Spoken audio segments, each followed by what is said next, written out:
Sometimes we forget that Ellen White was actually married to somebody. His name was James White. He didn't live as long as his wife. He died in 1881, and she didn't die until 1915. So we talk more about her. We know about her. She was the messenger of the Lord. But think about what kind of a man James must have been. I don't know if men ever have thought of what it would be like to be married to a prophet. I mean, just think about it. Your wife says to you, honey, I think you need to do this. Or, honey, I think you need to do that. What if your wife said to you, honey, the Lord has shown me that you should do this. Or the Lord has shown me that you should do that. Well, sometimes that happened to James.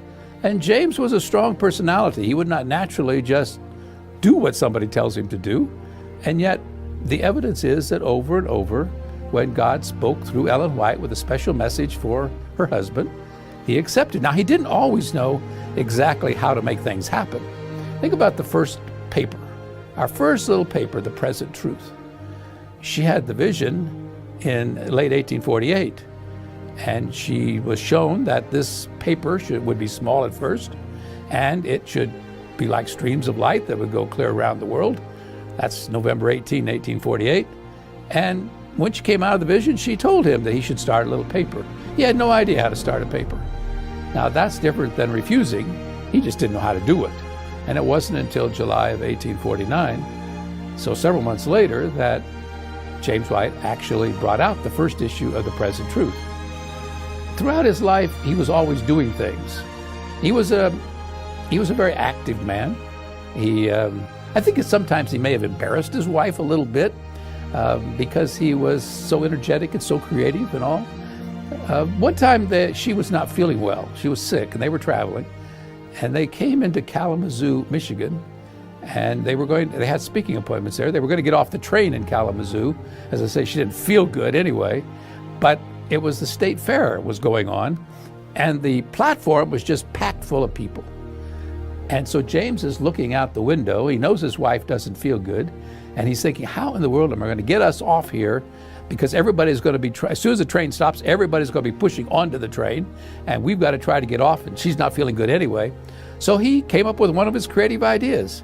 He just picked her up, and he said, make way, sick woman, make way, sick woman. And everybody started partying, and they got off, and somebody pushed off their luggage, and they made their appointment. To give you another idea about James and the kind of creative, he didn't let things bother him a lot. One time he was preaching, and as he was preaching, he got so animated in his sermon that he fell right off the platform, right in the middle of while he was preaching. Now, most people, if you fall off the platform, that would cause you to stop right there. But according to the reports, no, not James. He just worked it in as a sermon illustration, climbed right back up on the platform, kept preaching the whole time. People thought he'd planned it. They thought he was part of his sermon. No, he admitted it wasn't, but since it happened, just go with it. So James was that kind of person.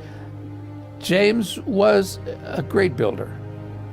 A number of our institutions, a number of our major papers were started by James White. He was an organizer. He had the ability to make money.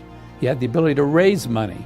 And when you look at lists of donations, it might embarrass us today if we did what they did back in those days, but in those days, if there was some appeal for means, then they would print right in the church paper, in the review, how much, they would list you by name and how much you've given and what city you lived in. So everybody knew whether you gave or not.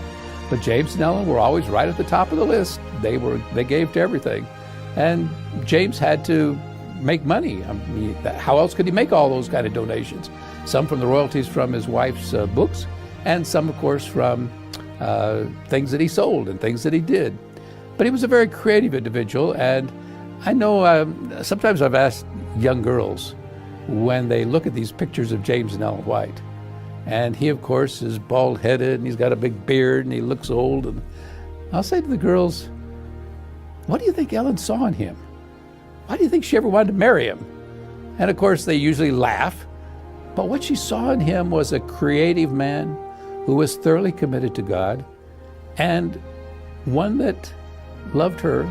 Now, of course, they did have some stresses in a marriage, like any marriage, but loved her. He once wrote that she was the crown of his rejoicing, and in turn she said about him, she thought he was the best man that ever trod shoe leather.